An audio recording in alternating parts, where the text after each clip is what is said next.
एक interesting story सुनाता हूँ जो काश हमें किसी ने बहुत पहले सुना दी होती। ये बहुत इफेक्टिव स्टोरी है। इस स्टोरी से हमें जो सीखने को मिलता है वो ज़िंदगी भर तक हमारे काम आएगा और ये रियल स्टोरी है। ये स्टोरी है एक किंग और उसके वजीर मंत्री की। वजीर राजा के दरबार में सबसे पुराना और सबसे ट्रस्टेड आदमी था। राजा एक बार के लिए अपने बेटे पे शक कर सकता था, लेकिन वजीर की कही हुई बात को वो आंख बंद करके विश्वास करता था। और ये ट्रस्ट और इंटीग्रिटी की रिलेशनशिप करीब 30 साल पुरानी थी। यस, 30 साल पुराना ये विश्वास चल रहा था। 30 साल से वजीर ने राजा को कभी डिसअपॉइंट नहीं करा। हर एक डिसीजन जो राजा के लिए वजीर ने लिया हमेशा सही साबित हुआ, बेनिफिशियल रहा। लेकिन इतनी लंबी सर्विस के दौरान वजीर को कई तकलीफें उठानी पड़ती थी। जैसे कि राजा के लिए वो अपनी फैमिली को वक्त नहीं दे पाता था।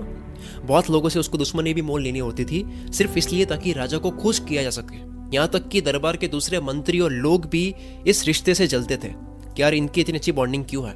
उन्हें फील होता था कि यार राजा हम पर इतना ट्रस्ट नहीं करता है, इतना ट्रस्ट दिखाता नहीं है राजा हम पे, तो इस वजीर पे क्यों दिखाता है। इसीलिए दूसरे दरबारी हमेशा वजीर को राजा के सामने हमेशा नीचा दिखाने की कोशिश करते, बदनाम करने की कोशिश करने में लगे रहते थे, जो कि वो कभी सक्सेसफुल नहीं हो पाए। बट कहते हैं ना कि टाइम बहुत ही वॉलेटाइल चीज है। अगर आप लगे रहो किसी चीज के पीछे एक लंबे टाइम तक तो वो मिल जाता है। तो लोगों ने रिश्ते को खराब करने की बहुत कोशिश की और फाइनली हुआ क्या, वजीर राजा के कैंपेन्स और मिशंस में इतना बिजी हो गया कि उसे टाइम ही नहीं मिला ये पता करने में कि एक बड़ी भारी साजिश चल रही है उसे गद्दार साबित करने की, वजीर को गद्दार साबित करने की। और आखिर में सबने मिलकर राजा को झूठे एविडेंस देकर, झूठे प्रूफ दिखाकर ये प्रूव कर दिया कि वजीर धोखेबाज आदमी है और जल्द ही राजा की राजगद्दी पर दुश्मनों के साथ मिलकर अटैक करने वाला है। बाकी दरबारी भी कम नहीं थे, जो ये सब साजिश रच रहे थे ये भी कम नहीं थे।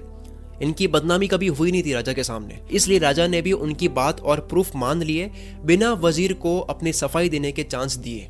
वजीर को बोलने का मौका नहीं दिया गया। मतलब 30 साल पुराना रिश्ता चल रहा था और किसी और के कहने से इतना बड़ा रिश्ता भी फीका पड़ गया। राजा ने उसे सजाए मौत सुना दी। और उस टाइम ये ट्रेडिशन था कि जिस भी इंसान को यह सजा सुनाई जाती है, मौत की सजा सुनाई जाती है, उस टाइम होता यह था कि उसके हाथ पैर बांध करके भयानक पालतू शिकारी कुत्तों के बाड़े में फेंक दिया जाता था।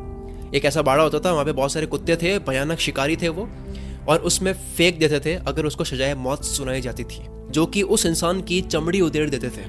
बहुत ही भयानक सजा थी। और ना केवल चमड़ी बल्कि हड्डियां तक नहीं छोड़ते थे।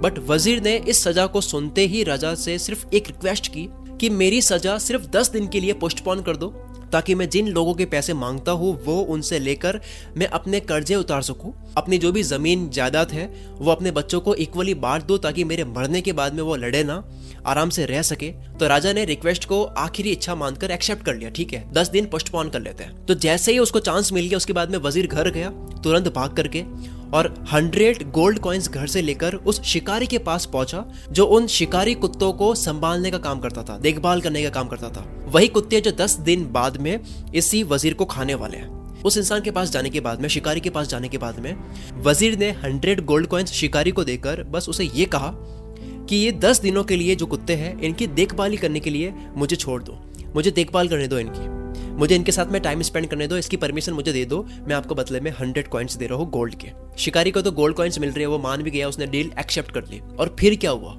नेक्स्ट 10 डेज तक, 10 दिनों तक वजीर उन्हीं कुत्तों के साथ में रहा, उन्हें खिलाता गया, उन्हें शिकार पर ले जाता, उन्हें नहलाता धुलाता, उनके साथ में खेलता। और तो और 10वें दिन तक वो कुत्ते वजीर के हाथों से खा रहे थे खाना।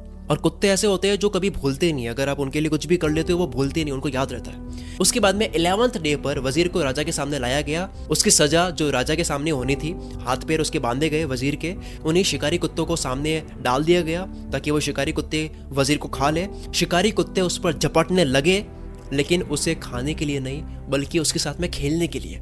सब के सब कुत्ते प्यार से वजीर के ऊपर गिर रहे हैं, पूंछ हिला करके सारे कुत्ते वजीर को प्यार दिखा रहे हैं अपना। राजा और बाकी के दरबारी ये देखकर हैरान हो गए कि इतने खूंखार कुत्ते, एग्रेसिव शिकारी कुत्ते इस वजीर को प्यार क्यों कर रहे हैं, खा क्यों नहीं रहे, इसकी चमड़ी क्यों नहीं उधेड़ रहे। राजा ने ये सब बातें वजीर से पूछी गई कि ये क्या हो रहा है, ये खेल अलग कैसे हो गया।